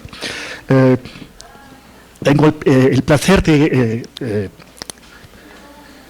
saludar a Ana Carol María Aguilera Álvarez, también de la UNAM. Aquí dice también que tienes una vinculación con la ENS en Morelia. El título de la ponencia que vamos a escuchar ¿es francés o es inglés? Alice Dixon, las dos cosas. Alice Dixon, Le Planchon y la leyenda del Chacmol. Ana Carol, adelante, por favor. Sí, muchas gracias. Yucatán fue pisado por múltiples viajeros desde tiempos inimaginables. La península ha servido como escenario de miles de relatos, pero también ha fungido como un protagonista, incluso como un actor en la configuración de otras historias más. Es el caso del poema épico El talismán de la reina Mo, publicado por Alice Dixon Le Planchon en 1902. Un relato de ficción que trae detrás una historia de viaje, de investigación arqueológica, de debate científico, pero sobre todo uno de amor. ¿De qué manera nuestros sentires personales, nuestros afectos, son protagonistas y escritores de nuestros viajes? En 1875, Augustus Le Planchon describiría la escultura del Chacmol en la plataforma de las águilas y los jaguares en Chichén Itzá. Él y su esposa Alice habían ya arribado a la península de Yucatán desde 1873. En total, estuvieron 11 años investigando zonas arqueológicas mayas. Augustus Le Planchon, estadounidense de origen francés, era un experimentado fotógrafo aficionado a la arqueología, cuyos conocimientos lo habían llevado ya a investigar lugares como Chile y Perú. En 1871 viajó a Inglaterra para estudiar los manuscritos mesoamericanos que se encontraban en el Museo Británico. Fue en esa época que conocería a Alice Dixon, nacida en 1851. 25 años menor que él, había aprendido la técnica fotográfica de su padre.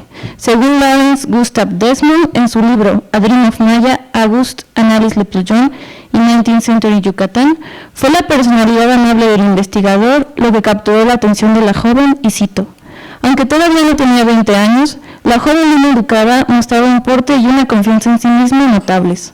Su espíritu inquisitivo debió captar la atención de Augustus, ya que el experimentado explorador, 25 años mayor que ella, comenzaría a cortejarla. Sus padres, Henry y Sofía Dixon, quedaron impresionados con él, un hombre serio, pero de origen francés caballeroso. Sus descripciones de lugares remotos y civilizaciones perdidas misteriosas capturaron la imaginación y el intelecto de Alice, y su actitud bondadosa y comprensiva capturó su corazón. Cierro cita. 2 años después, en 1873, se casaron.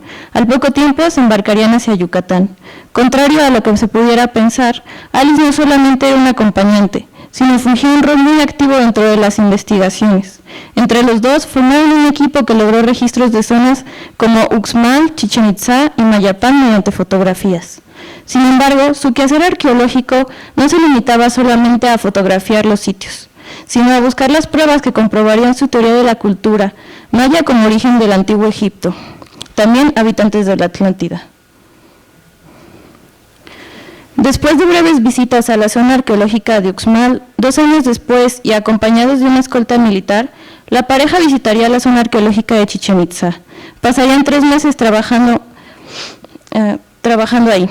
Fue en ese periodo, a finales de 1875, que descubrirían la ofrenda del Templo de los Jaguares y, por lo tanto, un conjunto de objetos. A partir de ese momento, la pareja comenzaría a escribir su propia historia sobre estas ruinas, con los objetos sirviendo como testigos y a la vez como origen de su teoría. La leyenda de la reina Mo, gobernante de Chichén Itzá, y su esposo, el príncipe Ko.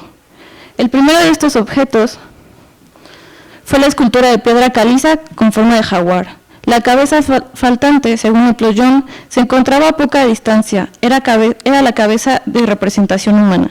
Esta escultura, bautizada como la Esfinge Americana, sería la primera evidencia que respaldaría la teoría de la pareja, que los mayas y los egipcios estaban conectados, siendo esta escultura una referencia directa a la gran Esfinge de Giza.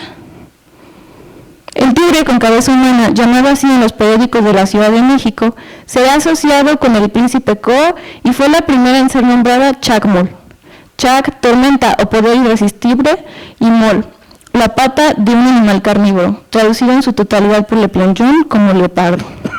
Cuando los Le Plongeon inspeccionaron los paneles decorados en bajo relieve ubicados en la falda de la plataforma de las Águilas, buscaban al personaje identificado como el señor Leopardo, y lo encontraron en la escultura del jaguar reclinado sobre un templo. Al ver esto y los motivos decorativos de los paneles, la pareja pensó que los murales del templo de los jaguares y esta estructura se encontraban relacionados. Sin embargo, la interpretación propuesta por la pareja era la siguiente, y cito: la figura del jaguar que lleva el corazón en la boca es interpretada específicamente por Le Plongeon como una representación del príncipe Chacmol como jaguar, practicando un acto de canibalismo con enemigos muertos en las batallas. La reina Mo, en cambio, sería representada como una guacamaya, grabada en los paneles sosteniendo un corazón en sus garras. Según el explorador, estos animales podrían estar en un acto de devorar o lamer un corazón humano. Las cabezas de serpientes emplumadas fueron consideradas por Le Plongeon como figuras que hacían menciones a los gobernantes mayas. Cierro cita. Otros objetos importantes para la confección de la historia de los Le Plongeon fueron 2 urnas encontradas en el contexto de la excavación.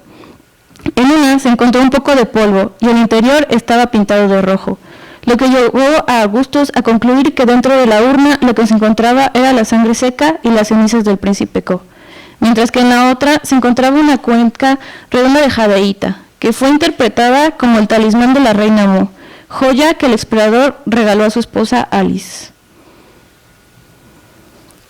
No obstante, la pieza más importante en la carrera arqueológica de los Le Plongeon debe ser el Chacmol. Igualmente elaborado en piedra caliza, muestra un personaje antropomorfo con las rodillas reclinadas, la cabeza hacia un lado y en sus manos un recipiente. En el libro de Robert L. Blumhouse, En busca de los mayas, los primeros arqueólogos, se narra la historia en torno al descubrimiento de esta pieza por Le Plongeon. Y cito: cierto día de diciembre de 1875, un grupo de visitantes de Mérida llegó a Chichén Itzá para ver lo que hacían Augustus y su joven esposa. Lo encontraron absorto en sus pensamientos. De pronto se puso en un pie, en un salto, y corrió hasta un pequeño montículo. Asentó el pie en la tierra y gritó: «Aquí está». Sus trabajadores escarbaron los escombros y él y aquí había un tigre esculpido con cabeza de ser humano. La figura hallada en parte superior del montículo era un buen augurio. Y en los días siguientes, a la partida de los visitantes, Le Plongeon puso a los indios a excavar el montículo. 7 metros abajo dieron con una urna de piedra y la cabeza de una estatua. Tras dejar la figura enteramente al descubierto, el jubiloso descubridor la bautizó con el nombre de Chacmol o Rey Tigre. Los nativos estaban aterrorizados ante el Chacmol y vacilaban en subirlo a la superficie. Sin embargo, el ingenioso doctor estuvo a la altura de las circunstancias. Los llamó al cercano castillo, subió por la escalinata y puso su barbuda cara de perfil contra una de las figuras barbadas de bajo relieve. Los indios captaron el mensaje. Él era una especie de divinidad, como el dios de tez clara de los antiguos mayas, y regresaron a cumplir sus órdenes.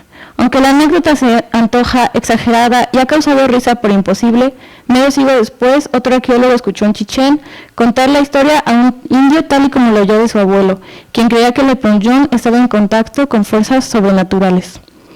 Posteriormente al descubrimiento, la pareja transportó la pieza hacia el poblado de Pisté, donde por más de un año la escultura fue escondida. Durante este tiempo es cuando Stephen Salisbury Jr., presidente de la American Antiquary Society y patrocinador de Le Plongeon, propone el cambio ortográfico del nombre Chacmol a Chacmol, término maya para designar al puma. Los Le Plongeon estaban conscientes del nivel artístico y del buen estado de conservación que poseía la pieza, por lo que pensaron en trasladarla a Filadelfia, Estados Unidos. No obstante, no se les permitió. De hecho, fue la primera vez que el gobierno mexicano disputó legalmente una pieza y en 1877 fue confiscada. Robert L. Brunhouse, adentrándose un poco más en el capítulo de Le Plongeon, advierte que el Chacmol, y cito, no es ninguna obra maestra estética. Sin embargo, el destacado historiador del arte, Paul Weinstein, sí la incluye en su libro Obras maestras del México antiguo. Según el autor, esta escultura representa nada más que la esencia divina de la deidad. Paul Weinstein refiere que el Chacmol renuncia al detalle, y a partir de esto es que el espectador puede admirar puramente la forma simbólica de la escultura. Esta manera de transformar lo corpóreo dota a la escultura de una simpleza que impone grandeza, una, y cito, austeridad de lo sagrado. La propia Alice fue capaz de percibir esta grandeza, sin embargo, parece habérsela relacionado a un plan más humano, pues en su propia narración del descubrimiento de la escultura ella advierte, y cito, en relación con esta estatua, es preciso observar que los antiguos mayas tenían creencias similares a los de los egipcios, acerca de la situación del alma después de la muerte, y de la misma manera hacían una estatua del difunto con la idea de que eso daba al individuo una conexión con la vida. Los nativos que ayudaron a sacar a la luz del día la estatua del mausoleo donde había estado oculta por miles de años, invariablemente hablaban de ella como el príncipe encantado, y con frecuencia aseguraban a su descubridor que había logrado encontrarla porque él mismo había vivido allí en las épocas pasadas y eran uno de los grandes hombres cuyas esfinges se veían por todos lados. El día que se sacó del monumento, la estatua que pasaba 3.000 libras, súbitamente salió de la selva un grupo de indios hostiles. Uno de ellos, un anciano, dijo a sus compañeros, «Esto representa a uno de nuestros grandes hombres de la antigüedad». Entonces, los jóvenes rindieron homenaje a la estatua, doblando una rodilla en la forma peculiar de ese pueblo. Esta historia inclusive suena más irreal que la narrada en el libro de Brunhouse, pero aclara el porqué de la actitud de Le Plongeon al sacar la estatua. El explorador no solamente estaba en contacto con las fuerzas sobrenaturales, más bien Le Plongeon vio su propia grandeza reflejada en la estatua. Esto solo podía significar una cosa: si el Chacmol era una estatua del difunto príncipe Co, Augustus, por lo tanto, era la reencarnación del regente.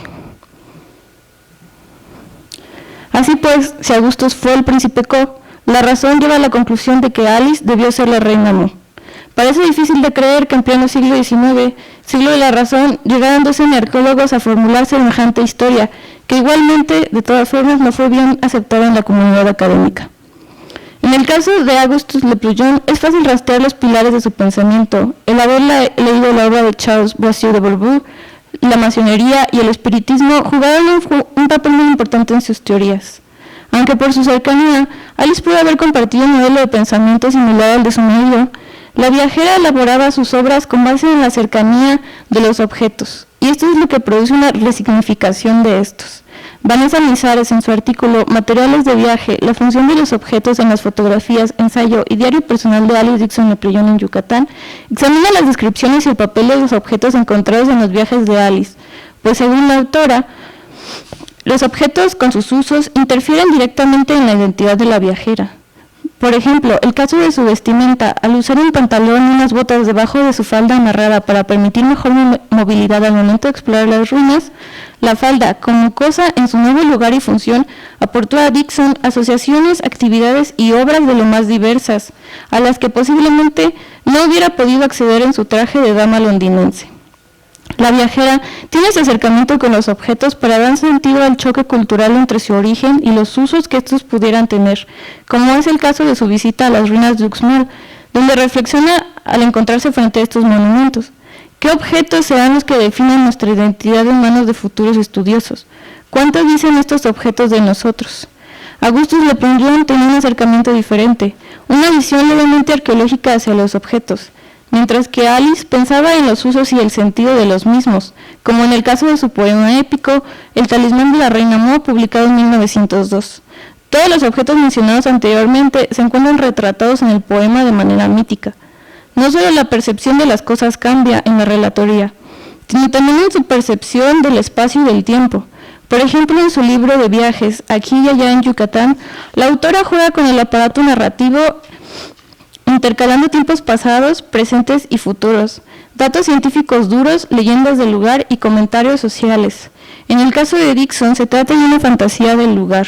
Yucatán es representado como un lugar mágico, cuna de historias de piratas y fantasmas que cohabitan con los herederos indígenas de la civilización maya y las ruinas arqueológicas que sus antepasados dejaron para ser descubiertas. Esta fantasía del lugar es igualmente identificada en el poema del Talismán de la Reina, donde se presentan 3 Chichén Itzás diferentes. El primero, el imperio maya gobernado por la dinastía Kan, una población aparentemente pacífica después de la destrucción de su lugar de origen, y cito: Cuando la princesa llega a la edad adulta, el sumo sacerdote Kai, hermano de su padre, le relata la destrucción de la gran tierra de donde vino su pueblo. Consulta el destino de la princesa, le da consejo y le regala una piedra talismánica, advirtiéndole que su pérdida podría acarrearle la pérdida de su trono. El segundo Chichén Itzá está colmado por guerra. Esto por los celos del hermano del príncipe Ko-Ak, ya que no fue escogido como consorte de la reina. Ak mata a su hermano y desata el conflicto, desencadenando el destierro de la regente hacia las tierras del Nilo. Tras la muerte de su consorte, la reina Mo manda erigir la estatua con su figura y deposita los restos de su amado en ella. Para entrelazar sus destinos, en la urna donde está su corazón a medio quemar, coloca su talismán.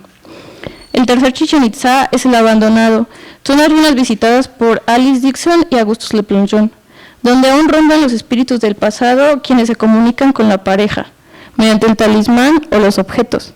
Y cito: El espíritu de Ak vaga desolado en la tierra entre las ruinas de su palacio, suplicando la bendición de renacer y olvidar. El talismán trae visiones desde hace mucho tiempo, voces del pasado. Kai, el prudente, aún vive señalando el camino hacia senderos de paz. Romina España y Carolina de Petris señalan en su artículo Utopía y Arcardía en los relatos de Alex Dixon Le Plongeon esta visión cíclica que tiene la viajera sobre la civilización maya, y cito: En contraparte, el tiempo de la viajera está definido por un presente de alto desarrollo científico y económico que difiere de la sociedad maya.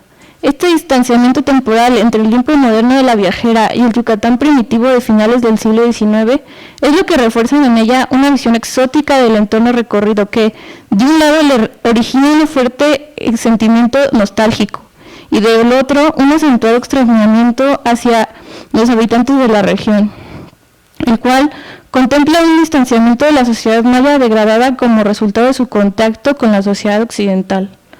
Las investigadoras remarcan que la angustia y la idealización por el futuro, comparándolo con la decadencia de su presente occidental, son los motores epistémicos y retóricos que Alice utilizó para dar forma a su representación del otro maya, entre comillas. Estos 3 tiempos, pasado, presente y futuro, no solo se encuentran en el relato épico de Dixon, sino que dialogan entre ellos, no son independientes y no se pueden leer el uno sin el otro. El párrafo más poderoso del poema épico debe ser donde se da a entender que ella y su esposo son los personajes principales del poema. Los dos se encuentran y se unen, cumpliéndose así la profecía del sumo sacerdote Kai. Juntos viajan a la tierra de los mayas, donde en la tumba de Ko encuentran el corazón de él y el talismán de ella, en la urna donde ella los había colocado muchos siglos antes. Así pues, así como los tiempos no son cíclicos, sino que siempre vuelven los unos a los otros, los personajes, la reina y el príncipe Ko, son los narradores y los descubridores de su propia historia. Ya lo señalaba Todorov en su famoso ensayo El viaje y su relato. El que viaja fuera está pendiente de las cosas exteriores. El que hace visitas interiores puede encontrar en sí mismo todo aquello que necesita. Así parece ser que Alice Dixon Le Plongeon encontró la explicación que buscaba estaba en su interior. Los artefactos resignificados, los relatos y el trabajo de excavación, todo remite hacia ella y hacia su esposo. Me permito remitirme a la pregunta inicial de esta ponencia. ¿De qué manera nuestros sentires personales, nuestros afectos, son protagonistas escritores de nuestros viajes?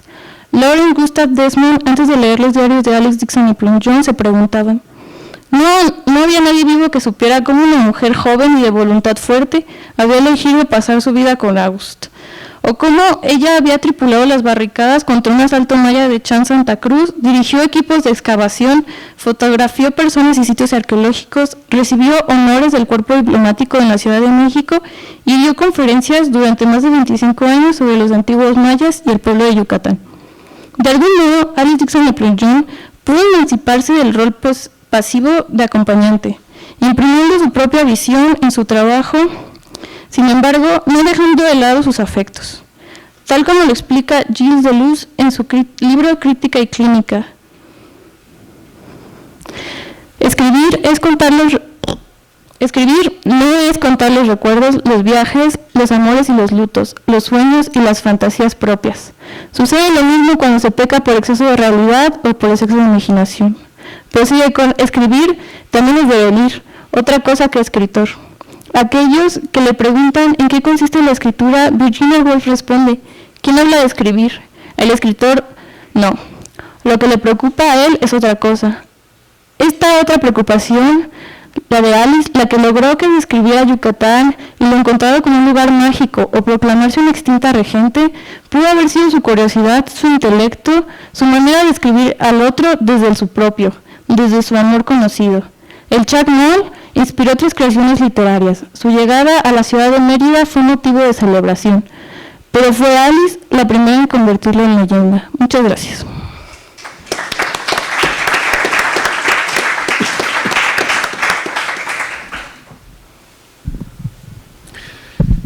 Bueno, gracias, Ana. Bueno, tenemos varios minutos para preguntas. Ahí, por favor, en el fondo.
Sí.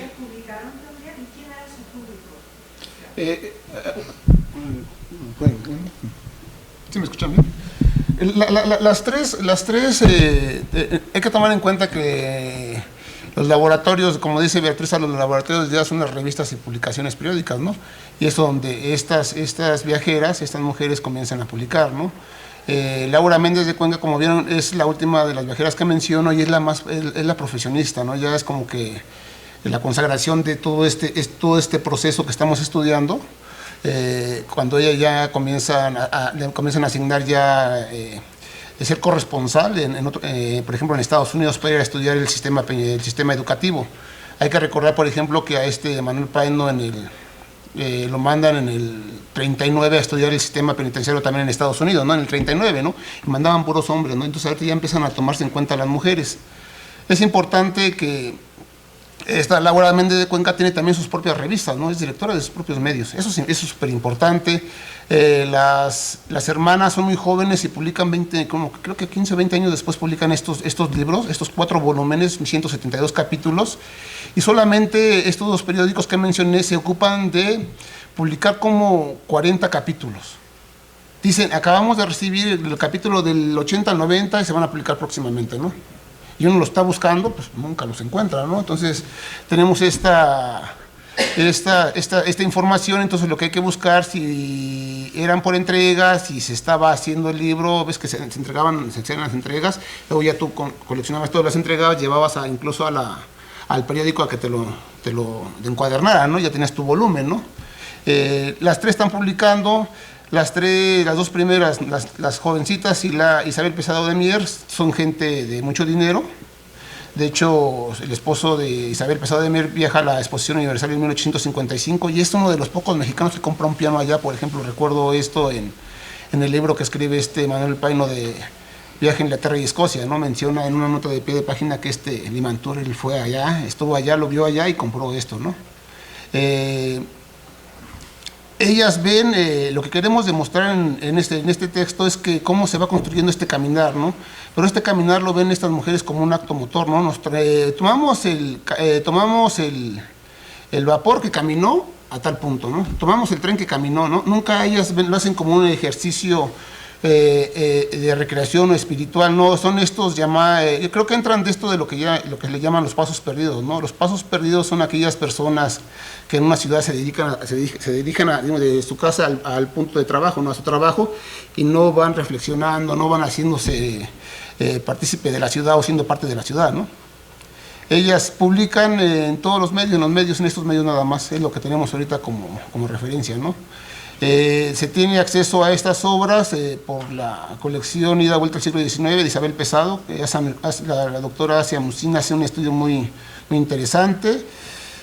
Laura Méndez de Cuenca, el especialista Roberto Sánchez sacó una para la colección americana del Fondo de Cultura Económica, una antología muy bien lograda. Y Centro Cultural Banamex saca el tomo 3 y 4 de las hermanas Larrainza para tener acceso a eso. Es en lo que estuvimos trabajando y trabajando en prensa sobre todo, ¿no? Entonces lo que encontramos, toda la información que formamos la encontramos en prensa. De la época, sí, de la época. El Imparcial, el siglo XIX, todos esos grandes editores, ¿no? Que tienen una visión. Yo creo que uno de los grandes editores en el siglo XIX es Ignacio Cumplido, Victoriano. De todos ellos tienen esta visión y empiezan a entregar a las mujeres, ¿no? O sea, muy poco a poco, ¿no? Esta construcción del lugar de la mujer en la sociedad mexicana, ¿no? Recordemos que en este momento, por ejemplo, se escriben columnas de consejos para mujeres y las escriben hombres, ¿no? Las escribe Amado Nervo, ¿no? O sea, entonces empiezan ellas a conquistar esos espacios y empiezan a conquistar esos espacios para llegar a una profesionalización que hacen ellas, ¿no? Con Laura Méndez de Cuenca.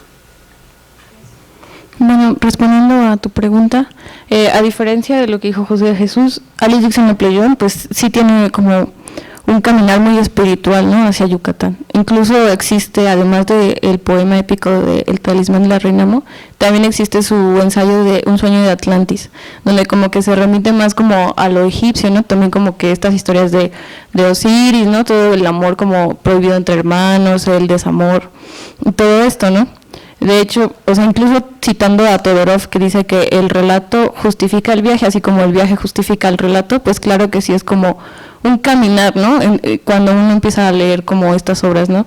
Por ejemplo, yo cuando leí El talismán de la reina Mo, este párrafo que cité donde es ella, ¿no? Es ella la reina Mo, aunque no lo dice explícitamente, ¿no? Claro que también es un caminar conjunto a ella, ¿no? O sea, a mí me remitió como cuando vi por primera vez el Chacmol, ¿no? Todo esto sí es un caminar conjunto, ¿no? O sea, tanto el viaje justifica el relato, pues también, ¿no? Espero darme a entender. Perdón, un comentario.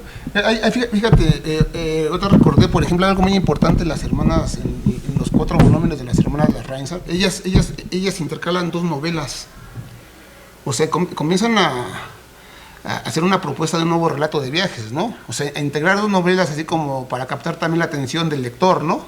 Uno creo que se llama Gerardo, entonces es una historia de amor, están estas historias de amor intercaladas ahí, 2 novelas, y está uno leyendo y dice, oye, ¿quién es este personaje? Hasta se regresa uno y dice, es una novela, y empiezas a descubrir que se tratan de 2 novelas, ¿no? Independientes, ¿no? Eran por entregas, sí.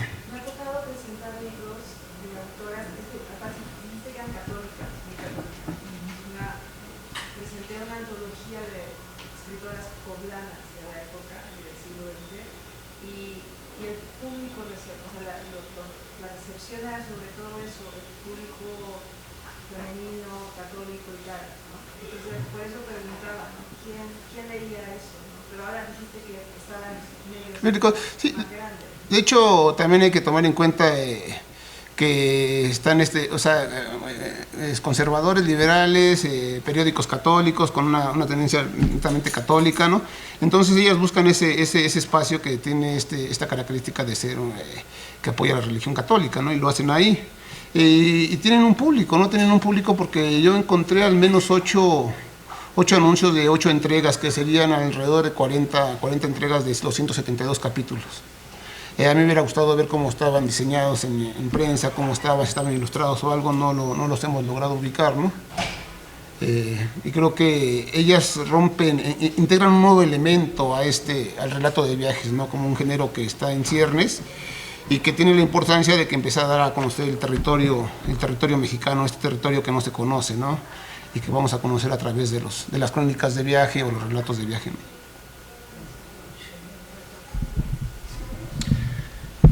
Luz Helena, por favor. Profesora Arenas, muy importante destacar el trabajo de la escritora Laura Méndez de Cuenca, y creo que cuando se habla de viajes, de experiencias, en el caso de Laura Méndez de Cuenca es muy rico el hecho de que incluso sacaba buen provecho de las cosas malas que le pasaban en el camino. Entre sus crónicas creo que es muy importante destacar ese viaje que tiene que hacer forzosamente porque se enferma al balneario de Carlsbad. Entonces todas las entregas que hizo para el periódico sobre ese balneario son muy interesantes porque no solo muestra que es una mujer de alguna manera ya emancipada, etcétera, etcétera, sino que está escribiendo de otra manera y que tiene todo ese conocimiento muy amplio de la economía, de la historia, etcétera. No se está fijando solo en cómo se vestía la gente y cómo se tomaban las aguas, etcétera, sino que hace realmente un estudio a fondo para dar a conocer en México qué pasa con los sistemas de salud.